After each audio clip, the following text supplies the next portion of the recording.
Greetings and welcome to my channel, Cooking and Commentary. Today we're going to be cooking up some simple old-fashioned sloppy joes. Along with that, we're going to talk about a real-life trial of a werewolf.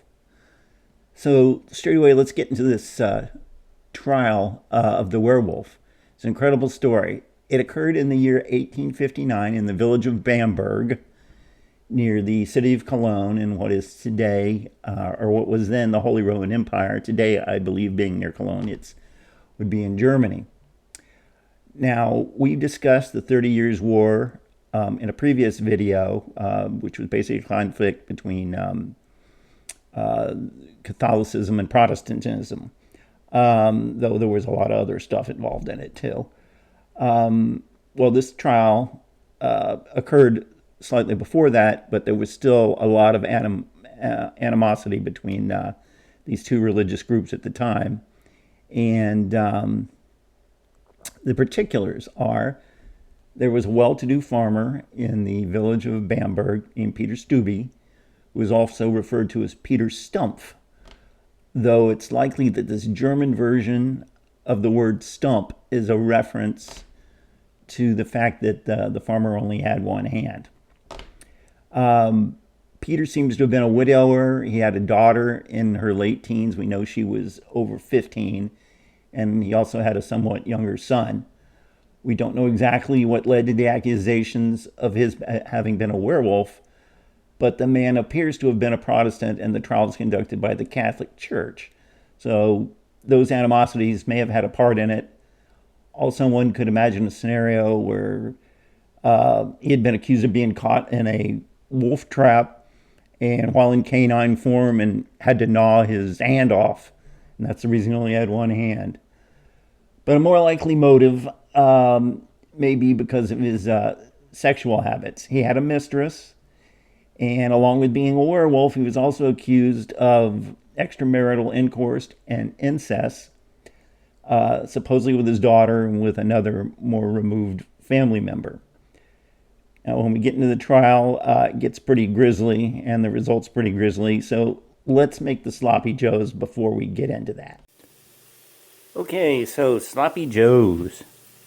I've got here about 2/3 of a pound of ground beef, which I actually previously browned off. And then I've reinstituted a little bit of olive oil. So now we're going to add some onions that I've got chopped up here.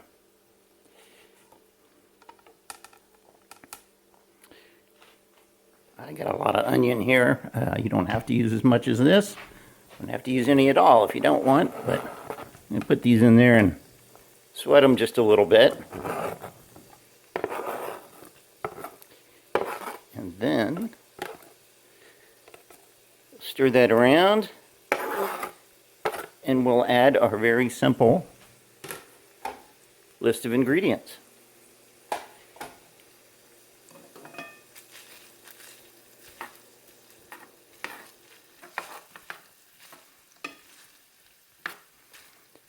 Now, I've used olive oil that I've put in here.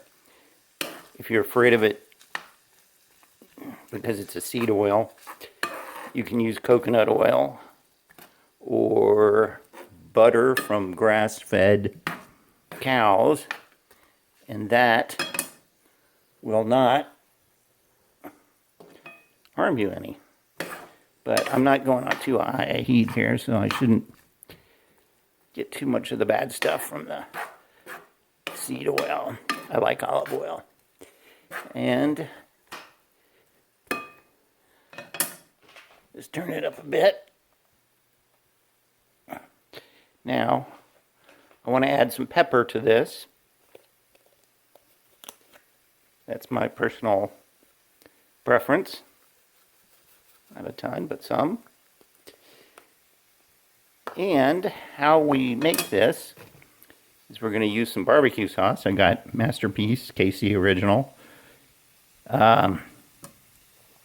So I like that. You can use whatever barbecue sauce you want. So that makes this wonderful. Better than buying the sauce that's pre-made, because this you can customize however you want.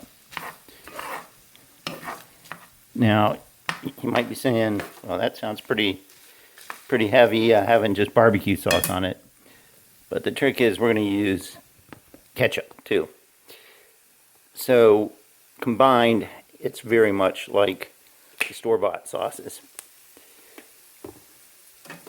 So let's just get these onions sweated just a teeny bit more.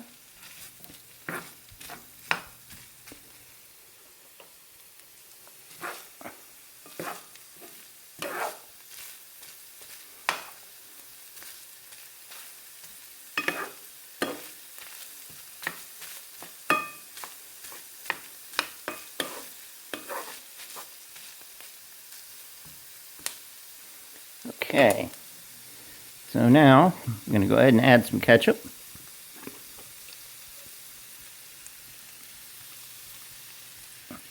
I don't have an exact measurement on this. I just sort of do it by eye, and I'll keep adding it, a little of each, till I come up with the correct consistency that I want.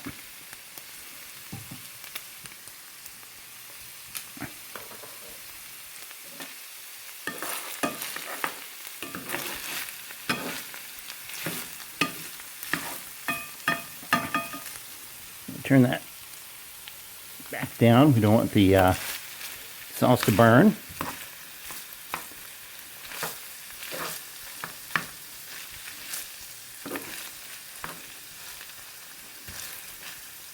The important thing, of course, is to get the ketchup and the barbecue sauce mixed together. It smells yummy. Too bad you can't smell it through the video. Maybe one day we'll have smell-o-vision video. Who knows? I wouldn't put it past them.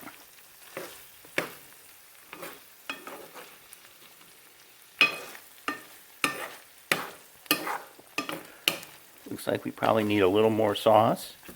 Maybe. Not too far off here.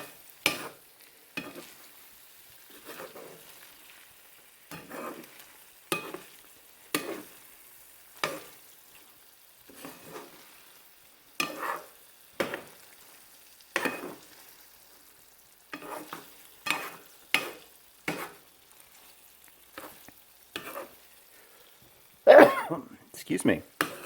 Black pepper made me sneeze. And actually, I am pretty happy with that. Now, some people might like it a little bit saucier. I am gonna just try a bite and see what it tastes like.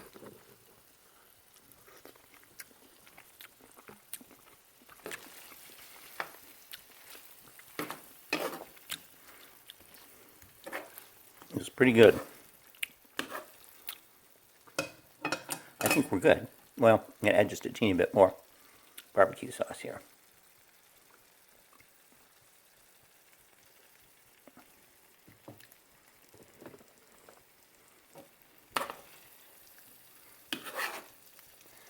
Get that worked in.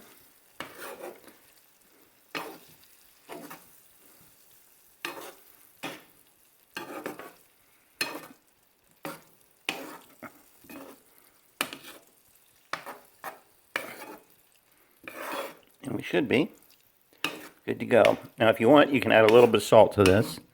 I haven't, but it might use a teeny bit. But we're going to go with it like it is, and that's all there is to it.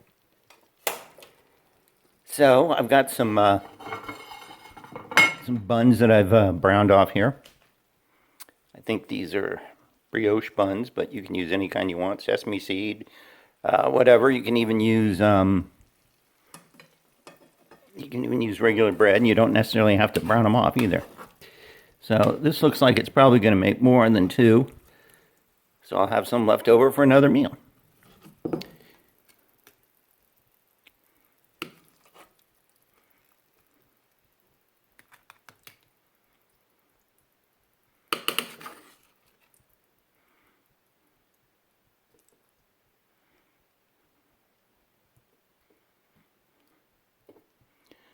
course, you can stuff these up as much as you want.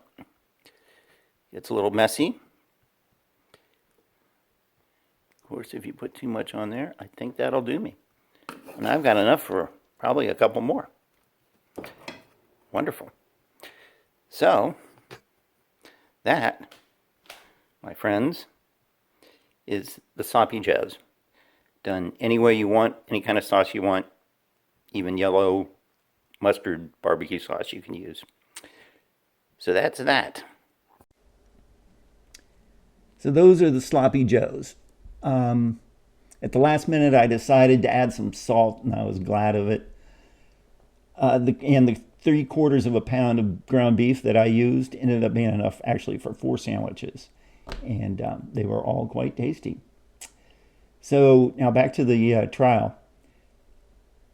So we said we don't know exactly what the accusations were based on, but he went to trial and he was tortured on a rack to extract a confession, which he promptly gave.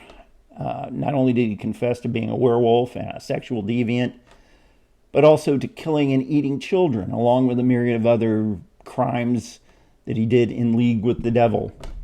He may have thought that confessing would have earned him a quick death, but unfortunately it did not. Instead, his daughter and mistress, both having been complicit in the devil's work, were flayed to death before him.